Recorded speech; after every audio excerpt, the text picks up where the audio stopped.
ये कहानी दिव्या भारती की है। वो दिव्या भारती जो फिल्मों में आई तो जैसे पर्दे की रोशनी तेज हो गई, जिन्हें देखकर लोगों को लगा कि यार हमें एक और श्रीदेवी मिल गई, जिनकी मुस्कान मासूम थी लेकिन रफ्तार हैरान करने वाली, जिसने 2-3 साल के फिल्मी करियर में ही वो कर दिया जो कई कलाकार पूरी उम्र नहीं कर पाते, जिनके गाने आज भी लोग सुनते हैं और उन्हें देखकर कहते हैं यार क्या गजब की खूबसूरती थी। लेकिन दिव्या की मोहब्बत जब पूर्ण हो रही थी तभी वो अधूरे सवालों को छोड़कर इस दुनिया से चली गई, और ये ऐसी मौत थी जिसे आज भी लोग पचा नहीं पाए। बॉलीवुड के अंदर कलाकारों की मौत कोई नई बात नहीं है, लेकिन कई बार कुछ मौतें सिर्फ इंसान को नहीं ले जाती, वो पीछे रहस्य छोड़ जाती है। दिव्या भारती की मौत भी वैसी ही थी, सिर्फ 19 साल की उम्र में, केवल 2-3 साल के करियर में, और एक ऐसे अंत पर जिस पर 3 दशक बाद भी बहस खत्म नहीं हुई है। आज भी लोग सवाल पूछते हैं कि दिव्या भारती की मौत हादसा थी, खुदकुशी थी, या फिर एक गहरी साजिश जिसे इतने शातिराना अंदाज में अंजाम दिया गया कि आज तक वो राज छिपा हुआ है। हर बार हर जवाब के साथ यहां पर एक नया सवाल खड़ा होता है, और यह इसलिए खड़ा होता है क्योंकि दिव्या कोई साधारण स्टार नहीं थी। दिव्या भारती उस दौर की पैदाइश थी जब स्टार बनने में सालों लग जाते थे, लेकिन दिव्या भारती ने चंद महीनों में वो मुकाम हासिल कर लिया था जहां लोग उनमें श्रीदेवी जैसी महान कलाकार की परछाई देख रहे थे।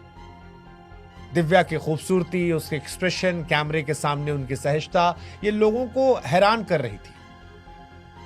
दिव्या भारती की कहानी हम आपको सुनाएं उससे पहले हमारी आपसे गुजारिश है कि आप क्राइम बुक के चैनल को जरूर सब्सक्राइब कीजिएगा। आमतौर पर लोग वीडियोस देख लेते हैं लेकिन चैनल सब्सक्राइब नहीं करते, इससे आपको अगला वीडियो नहीं मिलता, अगली कहानी नहीं मिलती, और हम चाहते हैं कि ये जो कहानियां हम आपके लाते हैं रिसर्च करके, ये आप तक जरूर पहुंचे, आप इसका लुत्फ उठाएं, इसलिए क्राइम बुक को सब्सक्राइब कर दीजिएगा। अब शुरू से दिव्या भारती की कहानी शुरू करते हैं। 1990 के आसपास दिव्या भारती ने फिल्मों में कदम रखा। उम्र बहुत कम थी, पहले साउथ इंडियन फिल्मों में काम किया, तेलुगु सिनेमा से शुरुआत की, फिर तमिल फिल्मों में दिखी। उस दौर में साउथ सिनेमा में नई एक्ट्रेस को जल्दी मौके मिल जाया करते थे, लेकिन वहां टिकना आसान नहीं था। दिव्या भारती वहां सिर्फ टिकी नहीं बल्कि नोटिस की गई।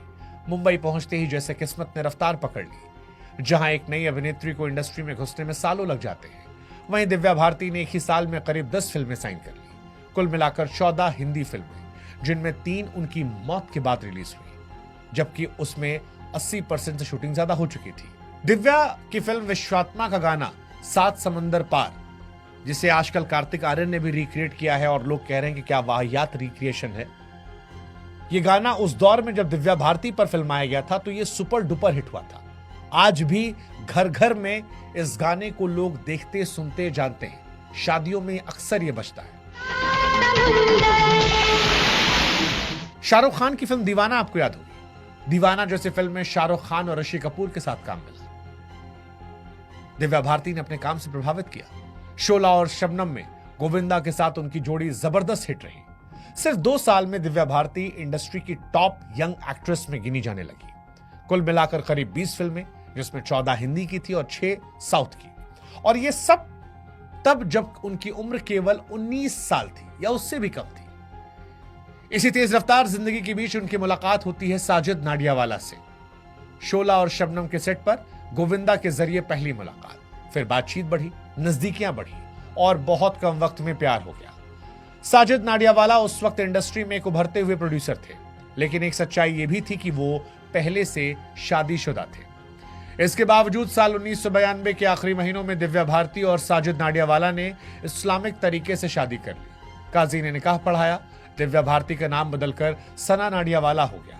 हालांकि यह शादी दुनिया से छिपाई गई। वजह बताई गई करियर। इंडस्ट्री में कोई नई बात नहीं है। कई हीरो हीरोइन अपनी शादी और रिश्ते को इसलिए छिपाते हैं ताकि उनकी फिल्मों के बिजनेस पर असर ना पड़े। दिव्या भारती बहुत नई थी, फिल्में लगातार मिल रही थी, पैसा शोहरत दोनों आ रहे थे, इसलिए तय हुआ कि सही वक्त आने पर शादी का खुलासा कर दिया जाएगा। 1993 में साजिद नाडियावाला ने दिव्या भारती के लिए मुंबई के वर्सोवा इलाके में एक फ्लैट लिया, तुलसी अपार्टमेंट, 5वीं मंजिल, 3 बेडरूम का फ्लैट। यह फ्लैट ना साजिद के नाम था ना दिव्या के नाम। वो वहां पर किराएदार के तौर पर रहती थी। कभी कभी उनके भाई कुणाल भारती आते थे। माता पिता अलग रहते थे। जिंदगी बाहर से काफी परफेक्ट दिख रही थी। काम था, पैसा था, नाम था, शादी था। लेकिन सवाल यहीं से शुरू होता है, क्या सब कुछ सच में जितना आसान था उतना दिख रहा था? क्या इतनी कम उम्र में इतनी तेज रफ्तार संभालना आसान होता है? और क्या दिव्या भारती के निजी रिश्तों में सब कुछ ठीक था? तारीख आती है 5 अप्रैल साल 1993, जिस दिन ये कहानी हमेशा हमेशा के लिए बदल जाती है। 5 अप्रैल 1993 को यह तारीख दिव्या भारती की जिंदगी का आखिरी दिन साबित हुआ। लेकिन उस दिन की शुरुआत बहुत आम दिनों जैसी थी। सुबह हैदराबाद में शूटिंग हुई, वही भागदौड़, वही यूनिट, वही कैमरे, वही जल्दी जल्दी सीन खत्म करने की कोशिश। दिव्या भारती उस वक्त एक साथ हिंदी और साउथ इंडियन दोनों फिल्में कर रही थी।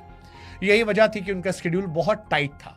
उस दिन शूटिंग के दौरान उनके पैर की उंगलियों में चोट लग गई, बैंडेज बंधा था, दर्द था, लेकिन काम रुका नहीं। दोपहर के आसपास